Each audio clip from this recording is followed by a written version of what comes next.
Hello, so this will be now our part 3 of project 2, and we are going to do hue and saturation adjustments. Before I start, let's change our background layer to layer 0. And I already have the image properly edited in color. So this is the image that I want to work on using the hue and saturation layer in the layers part. We go to layer, new adjustment layer, and go to hue and saturation. And in my layers box here, I see I have it highlighted, and I have let's move this a bit. I have here again a drop box with different color sliders. So in order to change this color image into black and white, what we do is we take the saturation slider and move it all the way left to -100, okay?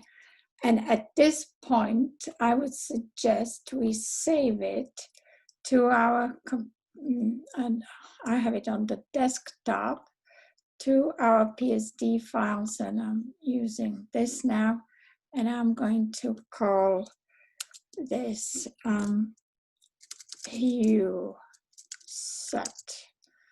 Okay, hue set, save it. And I know this is annoying here, but I keep it there just in case. So now we have the black and white image, and then we can hold down the master option and choose any of these. Let's go with the red, and then we can start moving either the hue or the saturation, but maybe we'll get better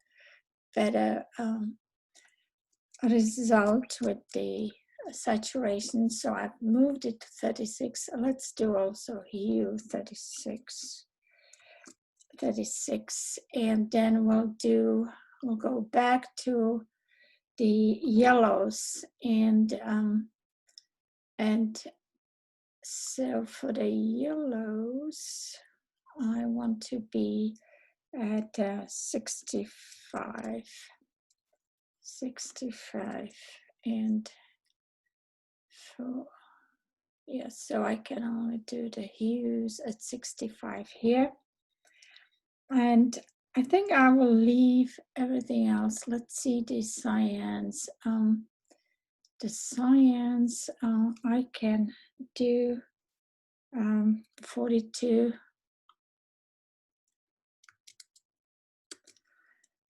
And didn't really change very much, but I could, this is a newer version of the Photoshop, so I could add on top of this layer now, maybe do a little bit of brightness and contrast, and that should help with my toning a little bit. So we'll go to layer, new adjustment layer, and we'll go to brightness and contrast. Okay, and let's see, let's brighten it a little bit. Yeah, maybe 20, 23, it's too much, 20. And contrast, yeah, I think 26 is okay. I will save this again. Save as back. I already have it set up for saving, so that's it. And now, hopefully,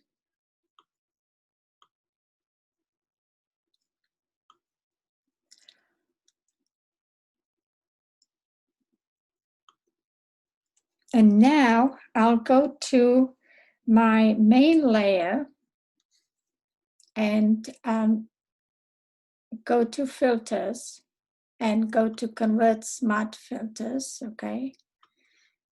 And the reason why we convert is to enable sharpening. Okay, so we'll go to sharpen, we use smart sharpen here.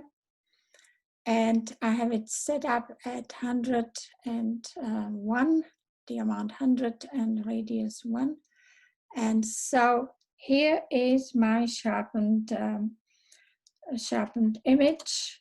And again, I can save it at this point, or I can also add sepia or cool tones to it. I already uploaded the technique on, you know, it will be uploaded on Elm, so you can check it out there and do it. Now I'll stop the share and end the recording.